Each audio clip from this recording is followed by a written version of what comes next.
Tātad man ir pievienojies nu pat prezentāciju sniegušais Kristaps Lamsters. Es aicinu uz skatuvi arī Rīgas ūdens sagatavošanas padeves dienesta vadītāju Ivaru Gateru.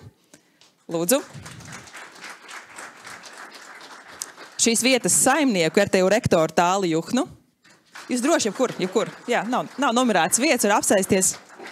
Tālis arī var droši izvēlēties vēl brīvos krēslus. Ekonomikas ministrijas valsts sekretāru Edmundu Valanti. Labdien! Un enerģētikas ministrijas parlamentāro sekretāru Jāni Irvi. Vispirms jau... Ar tām skatuvēm tā ir. Bet vispirms jau tiešām liels paldies, ka jūs atradāt darba dienā laiku šādai sarunai. Vēlreiz aicinu jūs klātsošos uzdot jautājumus vai komentēt, ja jums ir kādi jautājumi. Diskusijas tēma ir no zemes līdz mūsu mājām ir ūdens aprites cikls. Es sākšu ar nelielu ievadu. 2017.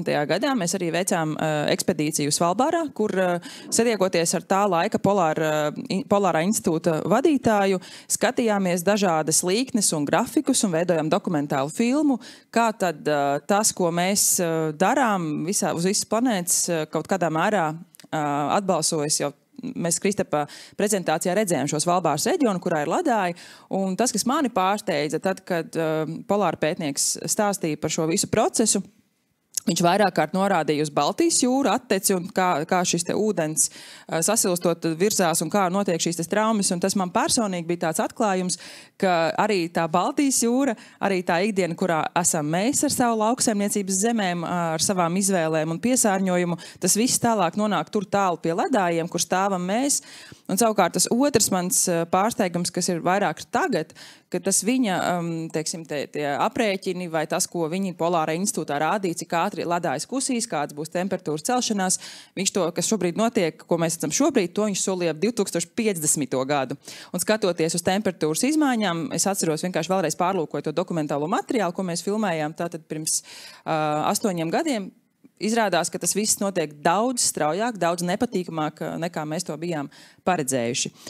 Lūk, tādēļ arī šī te saruna, kas šķietam, kā es sākumā minēju ar Mārtiņu, ka it kā tie ledāji, mēs to pieminam, un arī šī te ūdens starptautiskā diena šogad veltīt ledājiem, kas parasts ir tālu, bet pat esoši. Un ir pāris brīnišķīgu starptautisku mākslinieku, kas šādā veidā ir mēģinājuši atvilkt ledājus, piemēram, noliekot 12 ledāju gabalus Londonā, un tad cilvēki varēja savām acīm redzēt, kādā ātrumā viņi kūst un parādot to, ka it kā tas, kas ir tālu prom, tomēr ietekmē to mūsu ikdienu.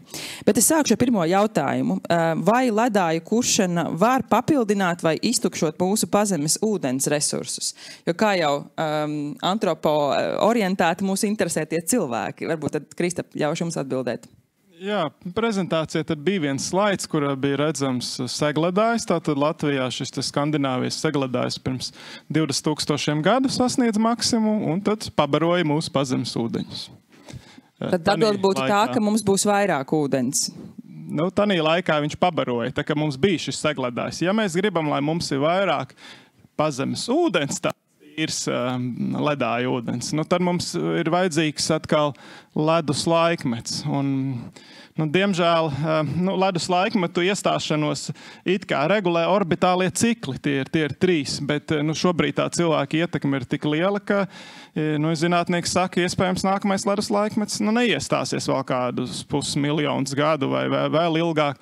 Tās ir labas ziņas Latvijai. 1 kilometrs ledus virs galvas nav pārāk patīkami, bet ūdens tad nevarēs pabaroties Latvijā. Sekojot līdzi aktualitātēm klimata jomā pasaulē un tieši klimata komunikācijā, arī veidojot vides raidījumu Latvijas televīzijā, nonāca pie secinājuma, ka, protams, šīs te izmaiņas ir neatgriezeniskas, tas viss jau ir tā kā iestartēts un tas domino efekts ir sācies, un lielākā daļa pasaules vai pasaules valstu ir gatava šai te pielāgošanās aspektam un tam, kas notiks. Un es gribēju pavaicāt Edmundam Valantim, vai arī Latvijā tiek runāts un domāts par to, kā mēs varam pielāgoties šiem apstākļiem, gan no tāda ekonomiskā aspekta, gan saimnieciskā aspekta, vai tam tiek gatavoti kādi politiskie dokumenti, vai jūs, koordinējaties ar zinātniekiem? Jāsaka tā, kad... Tā, jums jāpies par podzīm. Labdien! Jāsaka tā, ka šobrīd teiksim, tās galvenās diskusijas un debatas ir vairāk par to, par ūdens pieejamību, par to, lai viņi ir kvalitatīvi. Un, uz šo brīdi mēs kā valsts nesūdzamies par ūdens resursu pieejamību. Es domāju, arī no kvalitātes viedokļa. Es domāju, salīdzinot ar daudzām valstīm, mēs esam krietni vien labākā līmenī, un kad nozare var arī paši pateiks, kur mēs esam. Es domāju, ka tur ir pietiekami daudz lieli resursi ieguldīti. Tas, kas no mūsu puses ir svarīgi, faktiski padarīt to ūdeni vēl pieejamāku nekā viņš šobrīd ir. Šobrīd faktiski tas, pie kā ministrija strādā, ir vairāk attiecībā uz mājokļiem. Faktiski padarīt efektīvāku šo ūdens uzskaiti. Tāpat šobrīd notiek diskusija par to, lai ūdens būtu pieejams sabiedriskās ēkās un būtu pienākums sabiedrisko ēku īpašniekiem to nodrošināt. Un vienlaicīgi arī Saeimā ir uzsākusies diskusija par to, vai nevajadzētu pārņemt citu Eiropas valstu praksi par to, kad arī restorānos vai sabiedriskā ēdināšanā ūdeni nebūtu pienākums piedāvāt par velti. Un man liekas, tās ir tiešām ļoti labas iniciatīvas, par kurām ir jāizrunā. Protams, ka tur ir atsevišķi jautājumi, kas ir svarīgi, jo, teiksim tā, faktiski šeit ir ļoti svarīgi, teiksim tā, neapgrūtināt, vai drīzāk tā, ka, ja šis ūdens ir kvalitatīvs, tad, protams, šīs iniciatīvas ir ļoti labas, un faktiski arī no centralizētās ūdens apgādes, tad būtu ļoti labi, kad šīs lietas ir pieejamas. Protams, kad mēs arī redzam, ka kopumā tas ūdens pieejamības izaicinājums ir katrā no valstīm savādāks. Un, jāsaka tā, ka tiek pietiekami liela līdzekļi arī, piemēram, ieguldīti. Piemēram, esmu arī Liepājas Sezā valdes loceklis, un tad jau uz šo brīdi ir uzbūvēts vesels ūdens termināls, kurā ir paredzēts no Latvijas faktiski ūdeni, kā saka, eksportēt uz Arābu valstīm, kur faktiski ūdens ir šobrīd diezgan liels izaicinājums. Līdz ar to mēs redzam par to, ka katra valsts atkarībā no tā izaicinājuma lieluma tiešām domā. Protams, kad mēs apzināmies ar globālo sasilšanu tos riskus ar ūdens līmeņa salšanos, un man liekas tā prezentācija, kā saka, diezgan skaidri iezīmē tos izaicinājumus. Protams, ka tik globāla mēroga faktiski izaicinājums, diez vai kaut kādiem dambiem to varēs izmantot, bet faktiski tas zaļais kurs, kur lielā mērā mēs arī palīdzam pēc iespējas mazināt to saimnieciskās un cilvēku ietekmi. Tas jau arī tiešais mērķis ir. Tā kā, tās lietas, ko, man liekas, Eiropas Savienība ir viena no vadošām reģioniem, kas faktiski piedomā pie tā, lai tā ietekme no saimnieciskās darbības, no mūsu ikdienas būtu pēc iespējas mazāk un to situāciju, kas ir status quo, pēc iespējas vairāk saglabāt. Paldies, Jāni. Jūs pārstāvat klimatu un enerģētikas ministriju. Es vēlējos pavaicāt jums, ja mēs arī sākumā jau to skaisto metaforu par to, ka esam vienā laivā, vai jums arī ir pieredze skatoties, Skandināvijas virzienā vai... Es atvainojos. Respektīvi, ja mēs skatāmies Skandināvijas virzienā vai citu Eiropas valstu, kā jau minēja ekonomikas ministrijas pārstāvis, respektīvi, vai ir kaut kāda tāda vīzija, kā mēs varam sadarboties vai ņemt citu valstu pieredzi, kad runājam par to arī gan to pielāgošanās aspektu, gan to, kas varbūt Latvijai ir aktuāls, lai nav tie riteņi no jauna jāizgudro? Paldies. Prieks būt šajā diskusijā.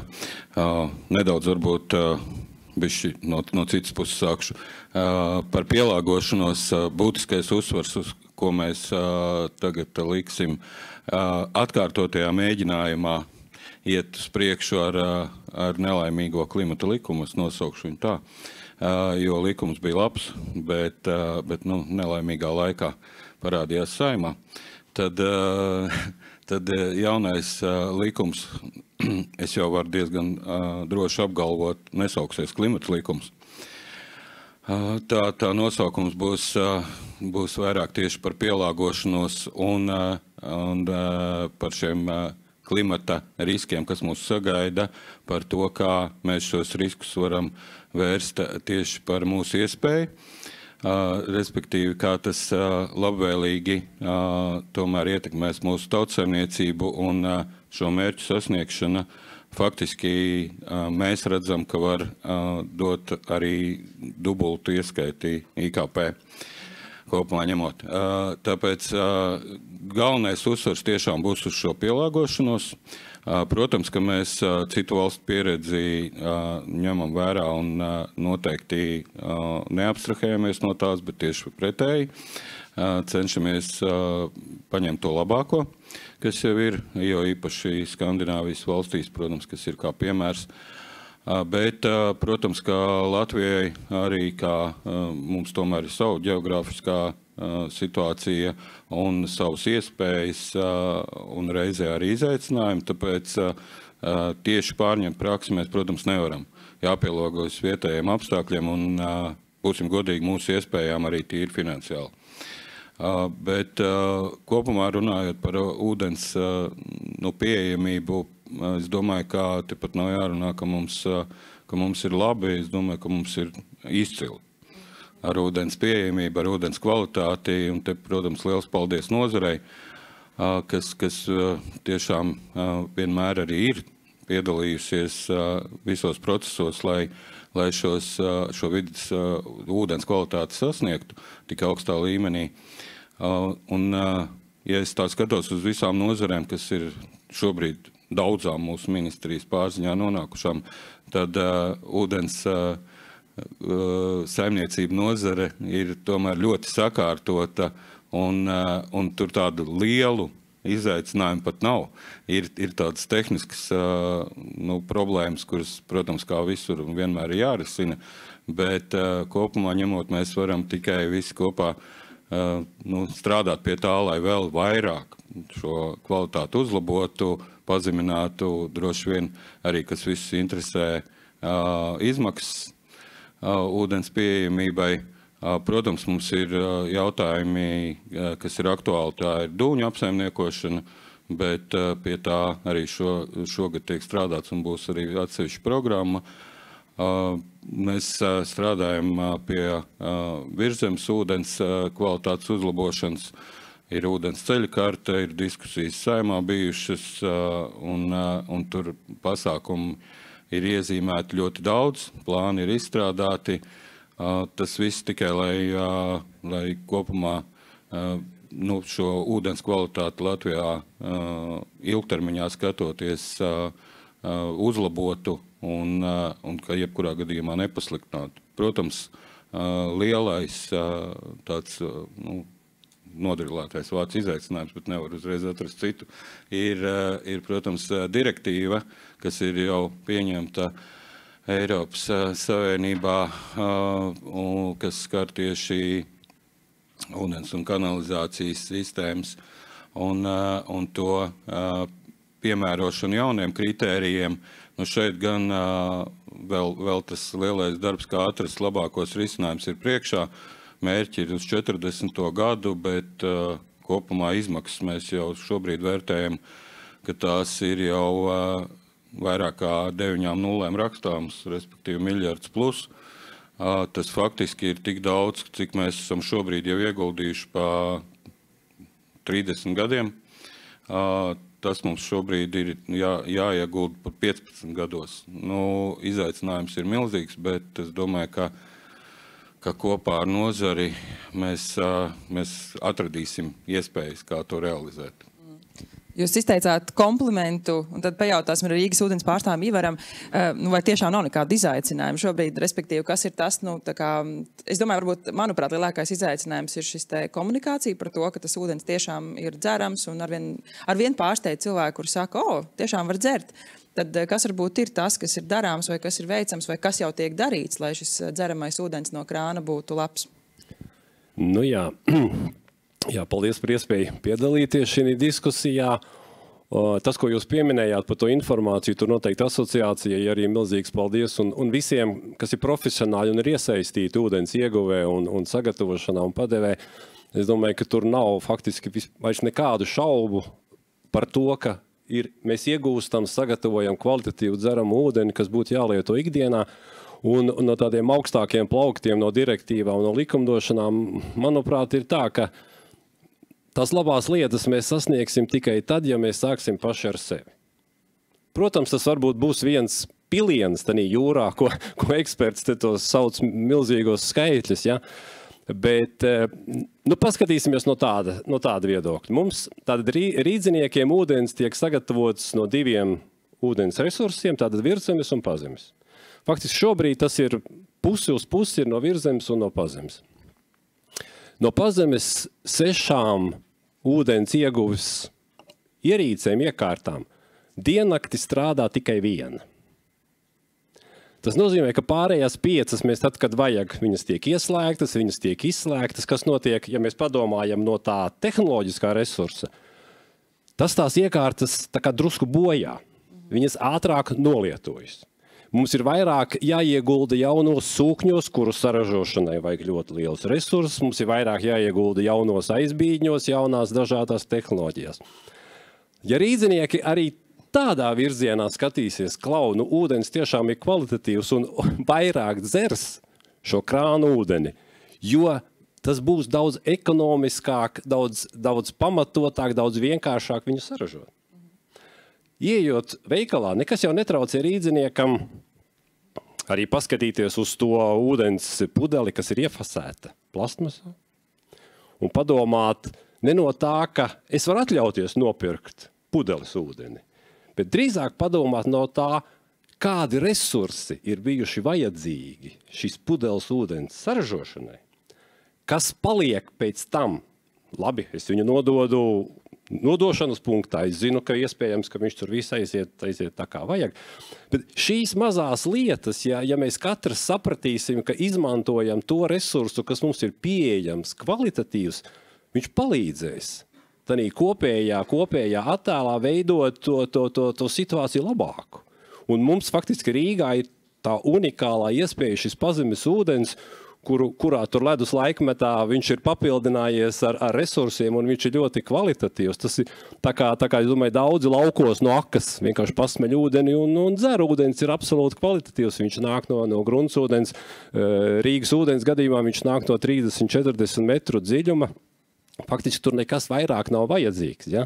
Jautājums, vai mājas iekšējie ūdensvadi, kas varbūt ir ļoti veci, tie beido kaut kādu drusku negatīvo to fonu, bet pilnīgi noteikti ūdens tiek sagatavots ļoti kvalitatīvs un es pateiktu garšīgs. Un šeit ir iespēja arī no mūsu laboratorijas kolēģi ir sagatavojuši iespēju salīdzināt virszemes ūdeni, pazemes ūdeni sagatavoto. Ja mēs sāksim katrs ar sevi, saprotot, kādu ieguldījumu, kaut vai maziņu mēs varam dot šī globālajā situācijā, kas veidojas viņu samazinot, es domāju, ka tas rezultāts lēnām, bet būs.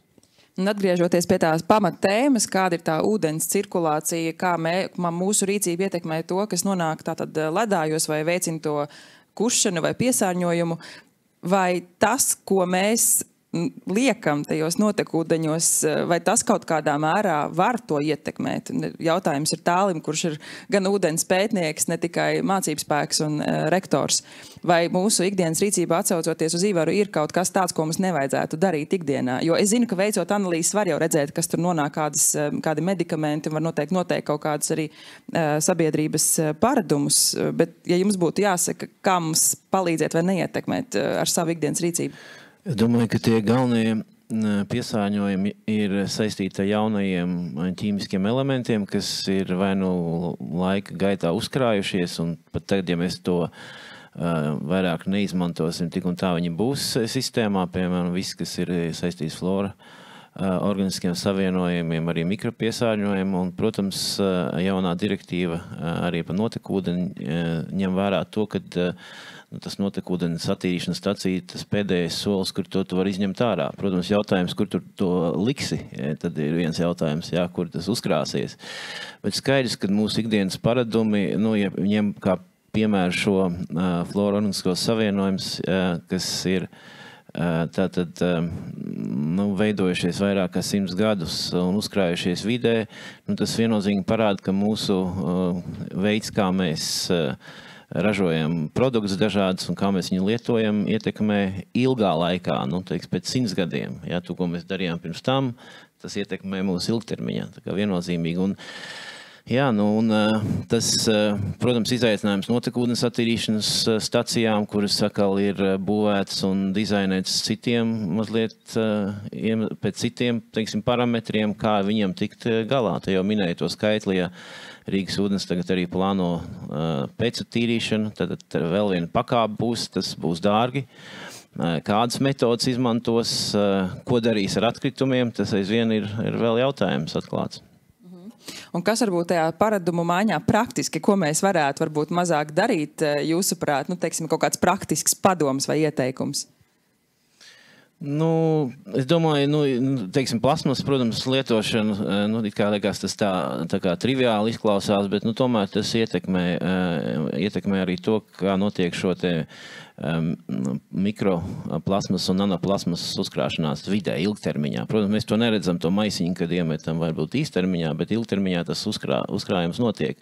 Dēļ tā, ka mēs lietojam, tāds viens piemērs, un to jau mēs redzam, izmantot vienkārši vairāk papīra maisiņus, jā, tāds viens veids attiecībā uz dažādu ķimikāliju lietošanu. Es domāju, atcerieties, bija tāda problēma, kas tagad ir savā ziņā, varbūt nav atrisināta, bet tomēr cilvēku rīcība ir ietekmējusi, ir fosfors un eitrofikācija, ja, un tad cilvēki sāk mazāk lietot fosforu mazgājumos līdzekļos.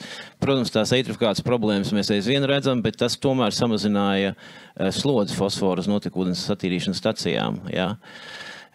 Ja man tagad jāpasaka, kas ir ar jaunajiem piesārņojumiem, nezinu, tā vienkārši no galvas var pateikt, kas nāk pirmais prātā ir antibiotiķu lietošana patiesībā. Latvijā starp citu daudz lieto antibiotiķu salīdzinoši ar citām valstīm, un tas veido rezistentās baktērijas tālāk, kas ir gan slimnīcās, mums arī pētījumi šeit ir, no kurienes tas nāk, no slimnīcām, no industrijas starp citu arī nāk. Un tas savukārt rada ne tikai risks notekūdens attīrīšanas stacijās, jo beigās tev uzkrājās šie te organismi un radās rezistences tur, bet tas arī cilvēkiem kopumā rada risks. Mums vajag domāt jaunus kādus antibiotikas mēs varam izmantot. Tad varbūt, es nezinu, tas tāds tiešām padomāt, kurā brīdī vai tev uzreiz vajag dzert tās antibiotikas, jo beigās tas nonāk, ne visi jau nonāk tā organismā, daļa no tā caur urīnu, nonāk tālāk notekūdeni uzkrājās tāds. Jā, droši.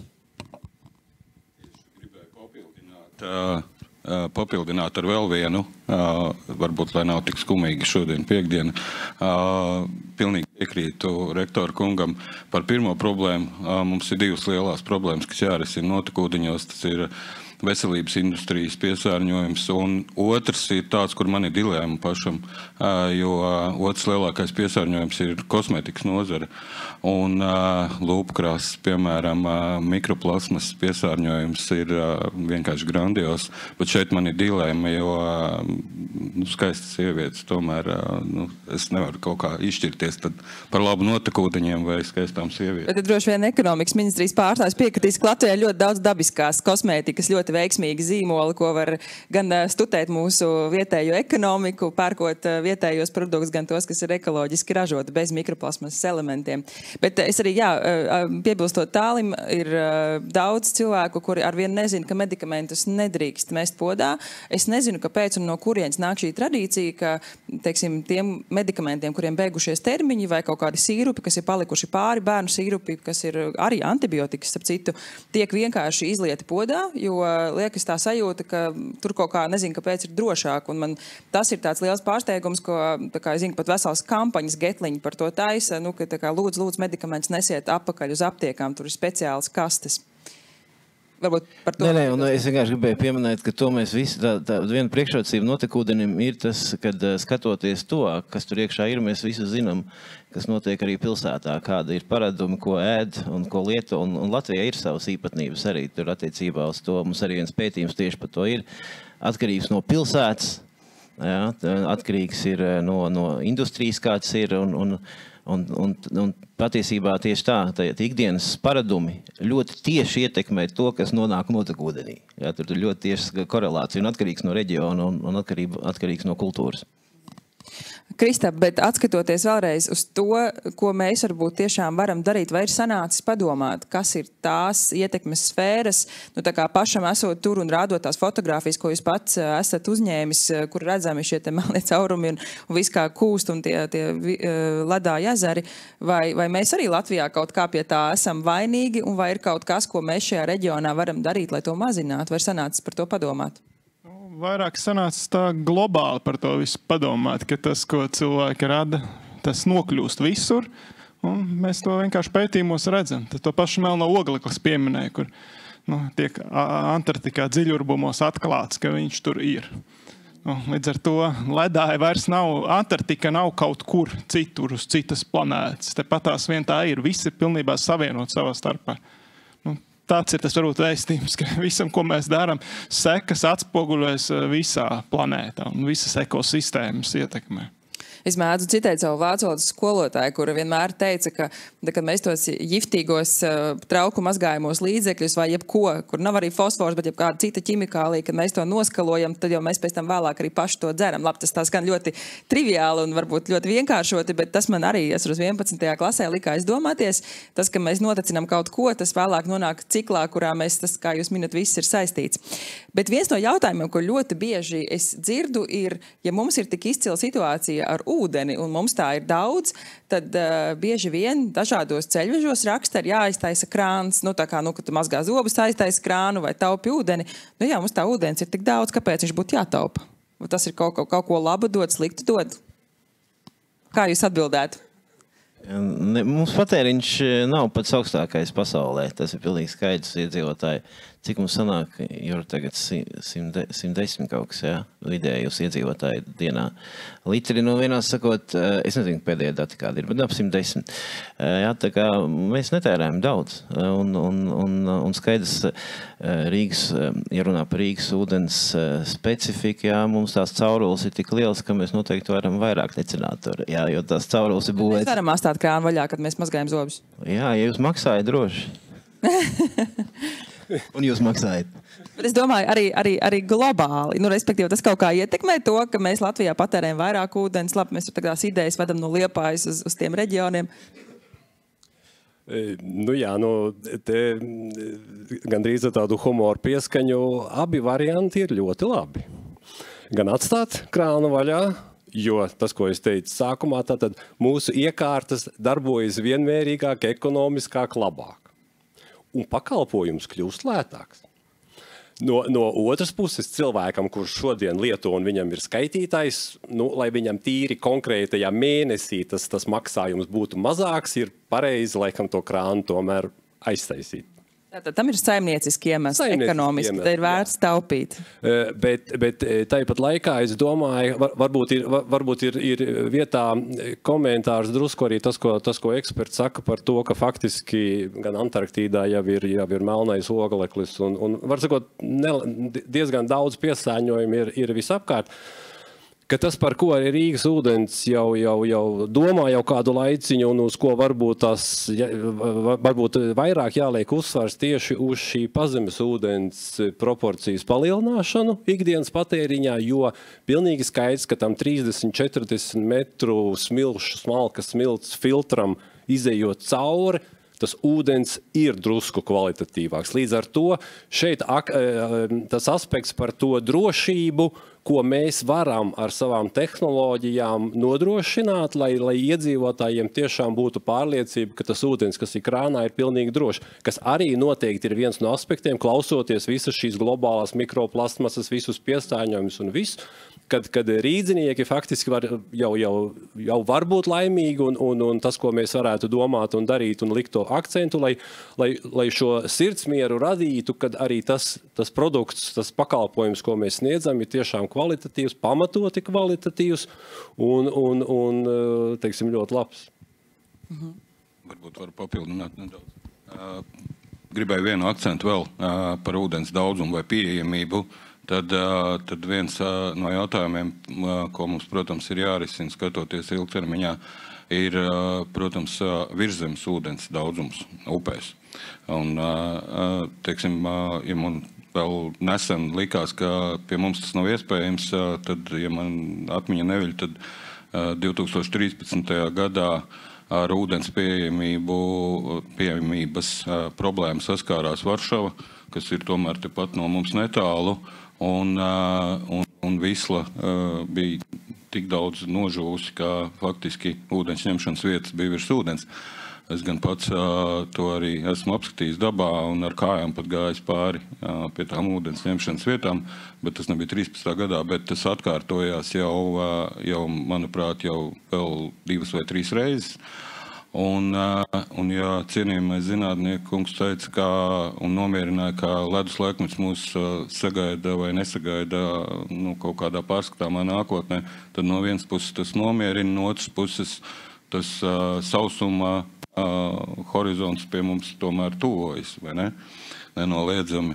Un līdz ar to šī ir problēma, kas ir skatoties arī klimata pārmaiņu kontekstā, kas mūs sagaida, ir tie strauji mainīgi apstākļi, kad mūs, protams, sagaida tie periodi, kad būs ļoti daudz ūdens un stipras lietusgāzes, bet tajā pašā laikā arī būs droši vien vairāk mēnešu garumā izteikti sausuma periodi. Un arī pagājušajā gadā veiktais pētījums to pierāda, un pie tam tas ir tuvāko 10 gadējus jau, kad mūs tas sasniedz, ka faktiski mēs kļūsim ūdeņiem bagātāki, skatoties ar ūdeni, kas krīt no debesīm, bet diemžēl tas ir tāds ļoti postošs ūdens, kas nāks līdzīgi, kā tas bija pagājušajā gadā, un otras puses izteikti droši vien, ka tiešām kaut kādā vasaras mēnešos mēs sastapsimies ar to, ka būs izteikti sausums. Jūs visi mājat ar galvu, jā, bet Kristupam komentārs. Jā, tādā ģeoloģiskā laika skalā, protams, ko es varu pieminēt par virzemes ūdeņiem, jā, tad ir jāsaprot, ka agri vai vēl tie ezeri izzudīs Latvijā pilnībā. To mēs redzam, teiksim, ja mēs Vāciju sadalām uz pusēm, vai pat ja Lietuvā mēs pastamies dienvidu austrumos, kur ir aptuveni tā līnija, kur bija pēdējais segledājs, cik tālu uzvirzījies. Un aiz šīs te līnijas, kur sagādājs bija uzvirzījies, kur viņš bija tikai kaut kad agrāk, tur to ezeru faktiski gandrīz vairāk nav. Ja? Tātad pamazām starp ledus laikmetā šie ezeri aizauga pilnībā. Un tas kaut kādu 10 000 vairāku gadu perspektīvām to ainavu Latvijas pamainīs, protams. Bet es saprotu, aizaug viņa dēļ eitrofikācijas, ka ilgtermiņā viņas aizaug tik un tā, jebkurš ezers pārveidojas pa purvu, tikai eitrofikācija to pātrina. Bet attiecībā, nopietni runājot par tām klimata izmaiņām un ūdeni, es domāju, arī pētījumi rāda, starp citu var atrast Nature publikāciju, kas parāda, ka Latvijā tieši koprodukts samazināsies būtiski dēļ klimata izmaiņām, jo no vienas puses tiešām ir plūda problēma, no otras puses periodiski sausumi. Var atrast, man liekas, pagājuši gadu bija publicēta. Es tieši pamanīju tieši Latviju, man liekas, ka tik nebijām viena no pirmajām vietām, kur tieši tas radīs vislielāko ietekmi uz mūsu koproduktu. Tur var pastīties niansēs dēļ tā, ka mēs zaudējam teritoriju, dēļ plūdiem, un līdz ar to, labi, tas ir 2100. gadā, varbūt mēs visu to nepiedzīvosim, jā, bet tomēr acīm redzami tas atstās ietekmi, un tā taisnība ir, kad attiecībā uz to, kad tā plūdu neprognozējuma un teiksim, tie apstākļu mainīgums ir arī ļoti liels izaicinājums arī, protams, ūdens apgādes apsaimniekotājiem. Es nezinu, agrāk, kā mēs plānojam, teiksim, lietus ūdens sistēmas, mēs zinājām kaut ko vairāk nekā mēs zinām tagad, tāpēc, ka šī neprognozējumība pieaug, un tas rada arī, visādas nērtības, protams, tur aplūst ielas un tā tālāk, bet principā tas rada ekonomiskas zaudējumus. Jā, Edmund, varbūt jums ir komentārs, jo es zinu, ka, piemēram, Rīgas pilsētā ir visādas apzaļumošanas iniciatīvas, kur domā, kā tad veidot šīs te vietnes, kur tā kā ūdens noplūst pie lielveikaliem un tā tālāk. Vai arī jūs ministrijā runājat un apzinat, ticat, teiksim, tos pēdējos Nature pētījumus, varbūt vēl neesat lasījuši, bet vai jūs tā kā sadarbojaties ar zinātniekiem un par to domājat un kaut kādā veidā modelēt ar kaut kādām formulām šos procesus? Jāsaka, jā, kad regulējumā varbūt tas tiešā veidā varbūt neatspoguļos, bet arī vairākos pasākumos ir runāts un arī skatīti tie risinājumi, kādā veidā arī pilsētu plānojumu pareizi faktiski no plūdiem un šīm lietām principā var izvairīties, jo, teiksim, tā tie riski ar plūdiem un to, ka šim ūdenim nav kur likties, ir vairāk, jo vairāk zaļā zona ir, jo faktiski risku ir būtiski mazāk. Un ir jau ļoti daudz valsts, kas to veiksmīgi izmanto, ir patīkami arī redzēt un dzirdēt, kad arī Rīgas būvvalde arī domā to, ko un kā attīstīt uz priekšu pilsētu, par šīm lietām tiešām pievērš uzmanību. Tas varbūt nav tik daudz, kā saka, jācenšas viss regulējumā ierakstīt, bet to, kad mēs apzināmies, kas ir labās prakses piemēri un faktiski arī praksē viņu pēc tam iedzīvinam. Jāsaka tā, ka no tā ekonomiskā viedokļa man ir atkal jāsaka tā, ka, protams, ir visi šie riski, bet, teiksim tā, lielākai daļai, kā saka, Latvijas iedzīvotāju, tās dienas, kad lietus līst un ir apmācies, varbūt daudz mazāk patīk nekā, kad ir saulains, tad, savukārt, teiksim, man un, teiksim, tas, kas visiem jāzina, teiksim, tās ir dienas, kad mēs kā valsts atkal pelnam, jo mums ir Latvenergo, mums ir Hesi, un tad, kad ir ūdens, tad faktiski arī mēs diezgan labi arī kā valsts kopumā arī, spējam saražot gan elektrību nodrošināt, gan arī faktiski gala rezultātā esam arī finansiāli ieguvēji tādā ziņā, teiksim tā, ūdens kā resurs, tas nav tikai par to, ko mēs dzeram, bet tas arī ir būtisks mums ļoti arī enerģētikas jomā un arī pie šiem lietām mēs arī piedomājam, faktiski arī no drošības viedokļa, protams, ka viņi ir modelēti pie dažādiem šiem plūdiem un palu laikiem, bet vienlaicīgi arī uz priekšu mēs domājam, ka ļoti iespējams diezgan ievērojams investīcijas arī Pļaviņa Hesā būs jāveic faktiski, lai šo drošības līmeni arī celtu. Es nedaudz papildināšu. Tomēr ir nepieciešami šie normatīvie likuma grozījumi, un pēc pagājušā gada nelaimīgās vētras un plūdiem mēs ļoti intensīvi strādājam pie šī jautājuma un esam konstatējuši, ka līdzinājā likumdošanā diemžēl ir faktiski novārtā atstāts tieši pilsētu teiksim, aplūšanas problēmas. Tā skaitā, piemēram, meliorācija kā tāda mums pēc likumdošanas vispār pilsētās nav. Tāda ir tikai ārpus pilsētu teritorijās, bet kā mēs redzam, šobrīd tad ne tikai ar ūdens novadīšanas sistēmām var risināt problēmu, faktiski nevar, un ļoti būtisks ir arī šīs meliorācijas problēmas pilsētās. Protams, pilsēta no pilsētas atšķirās, bet jebkurā gadījumā ir daudz normatīvie akti, kas, diemžēl, mums ierobežo dažādas iespējas vispār veikt, teiksim, uzlabojumus, lai risinātu šo problēmu. Šobrīd tieši uz Saeimu ir aizgājis ūdens apsaimniekošanas likums ar grozījumiem, un būs vēl grozījumi arī nedaudz citos likumos, tieši, lai šīs problēmas risinātu vairāk, kas attiecas faktiski pamatā uz pilsētu teritorijām. Jā, tāls vēl piebildīs. Un tad padomājiet, mums būs laiks arī vienam jautājumam no auditorijas. Kas skar tādas ilgtermiņa efekts, es domāju, to tikai var ar likumdošanu regulēt. Ja? Bizness reaģē uz 5-10 gadu varbūt perspektīvu. Ja? Tas pats skar arī, es domāju, klimata izmaiņas. Diemžēl vai pa laimi, cilvēki tomēr skatās ļoti pragmatiski. Es domāju, arī uzņēmēji, kur investēt, jo viņi grib, lai kaut kādā laika periodā pārredzamā ir atgriezeniskā peļņa. Ja? Un sektors tomēr ūdens apgādes ir diezgan regulēts un viņš pašvaldības tomēr rokās pārsvarā ir. Un mēs redzam, teiksim, stāsts, kad bija ar fosforu arī izdalīšanu. Pēc būtības, ja ir sakārtot likumdošanu, viņi stimulē, teiksim, to fosforu izdalīt, tas veicina atkal vietējo biznesu. Ja? Jo tad visiem vienādi nosacījumi. Ja? Mēs zinām, kad teiksim, ir jāsamazina noteikts piesārņojums, un tad arī uzņēmumi vairāk iesaistās, ieguldās, jo viņi zina, ka šīs regulējums radīs tirgu, jaunu tirgu, un līdzīgi, man liekas, jāstās arī uz klimata izmaiņām. Protams, viss tā starptautiskais Ķīna un Eiropa, jā, tas ir viss to sarežģīja, bet man liekas, ka ļoti grūti savādāk būtu, teiksim, cīnīties ar tādām ilgtermiņa problēmām, ja mēs vienkārši paļautos tīri uz tirgu. Jā, paldies. Varbūt ir kāds komentārs vai jautājums no zāles, pirms mēs noslēdzam diskusiju. Un pieminot, jā, jūs pieminējāt arī to starptautisko aspektu, un tad noslēdzošais jautājums jums ir, respektīvi redzot to arī, kāda ir Trumpa pieeja, un kaut kādā mērā es saprotu arī tos cilvēkus, kas saka, jā, jo, tā kā, ko tad mēs jau esam tiešām maza valsts, maza teritorija, ko mēs varam, kur milži pieņem šādus lēmumus.